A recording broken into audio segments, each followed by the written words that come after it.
मोदी इससे पहले कई बार अमेरिका जा चुके हैं, लेकिन स्टेट विजिट यानी राजकीय यात्रा के तौर पर यह उनका पहला दौरा है। इससे पहले साल 2009 में आखिरी बार भारत के तत्कालीन प्रधानमंत्री मनमोहन सिंह स्टेट विजिट पर अमेरिका गए थे। मोदी के अमेरिका दौरे से पहले विदेश मंत्री एस जयशंकर ने दिल्ली में ब्रिटानी मैगजीन द इकोनॉमिस्ट को इंटरव्यू दिया है। इस इंटरव्यू में जयशंकर ने भारत अमेरिकी संबंधों के साथ रूस और चीन पर विस्तार से बात की है।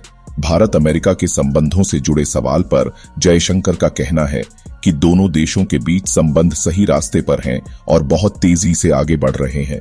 जयशंकर ने कहा, पिछले 2 दशकों में दोनों के बीच संबंध हर दिन बेहतर हो रहे हैं, लेकिन पिछले 1 दशक में इन संबंधों ने वास्तव में गति पकड़ी है। पिछले 2 दशकों में अमेरिका में 4 राष्ट्रपति रहे हैं जो एक दूसरे से काफी अलग थे। फिर भी भारत के साथ संबंध मजबूत करने की प्रतिबद्धता को लेकर उनमें मतभेद नहीं थे। दोनों देशों के बीच सैन्य प्रौद्योगिकी सहयोग बढ़ाने के लिए कई महत्वपूर्ण रक्षा समझौतों पर हस्ताक्षर होने की उम्मीद है। इन रक्षा समझौतों को लेकर जयशंकर से सवाल पूछा गया। जवाब में जयशंकर ने कहा कि मनमोहन सरकार की झिझक के कारण दोनों देशों का रक्षा सहयोग आगे नहीं बढ़ पाया, लेकिन अब चीजें बदल गई हैं। जयशंकर ने कहा, प्रधानमंत्री अटल बिहारी वाजपेयी के दौरान पिछली बीजेपी सरकार में कुछ तरक्की हुई थी। इसके बाद मनमोहन सरकार के समय परमाणु समझौता हुआ था, लेकिन इसके आगे जो कदम उठाने चाहिए थे वो नहीं उठाए गए, क्योंकि उस समय की सरकार में झिझक थी। पिछले 1 दशक से ऐसी सरकार है जिसमें वैचारिक झिझक नहीं है, इसलिए आप देखेंगे कि हमारे संबंध और अधिक सुचारू रूप से आगे बढ़ रहे हैं।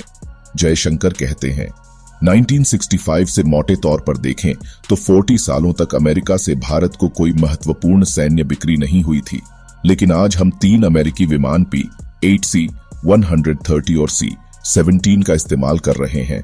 हम चिनूक और अपाचे जैसे कई हेलीकॉप्टरों का इस्तेमाल कर रहे हैं। साथ ही हमारे पास कुछ अमेरिकी तोपें भी हैं।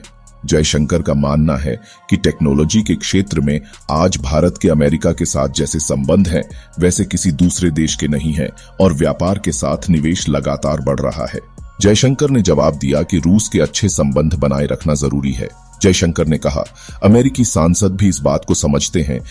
अमेरिका ने 1965 के बाद भारत को हथियार नहीं बेचने का फैसला किया था। हमारे पास वास्तव में सोवियत संघ जाने के अलावा कोई विकल्प नहीं था। अब ऐसा नहीं हो सकता कि आपको जो पसंद है उसके कारण हमें फैसला लेना पड़ा और अब आपको इससे समस्या है। यह एक वास्तविकता है जिसके साथ आपको रहना है। जयशंकर का कहना है कि हमारे लिए रूस, चीन और भारत 3 बड़ी यूरेशियाई शक्तियां हैं। उन्होंने कहा, यूरेशिया क्षेत्र में बहुत कुछ इन 3 शक्तियों के ऊपर निर्भर करता है। हमारी विदेश नीति का एक प्रमुख सिद्धांत रहा है, जो अब भी मान्य है, कि रूस के अच्छे और मजबूत संबंध बनाए रखना आवश्यक है। जयशंकर इस बात पर भी जोर देते हैं कि रूस के बारे में बात करते हुए भू राजनीति और सैन्य निर्भरता पर भी ध्यान देना चाहिए। अब देखना ये होगा कि भारत और अमेरिका की इस मुलाकात का रूस और भारत के संबंधों पर क्या असर होगा। ऐसे ही और खबरें जानने के लिए हमारे चैनल को सब्सक्राइब और शेयर करें।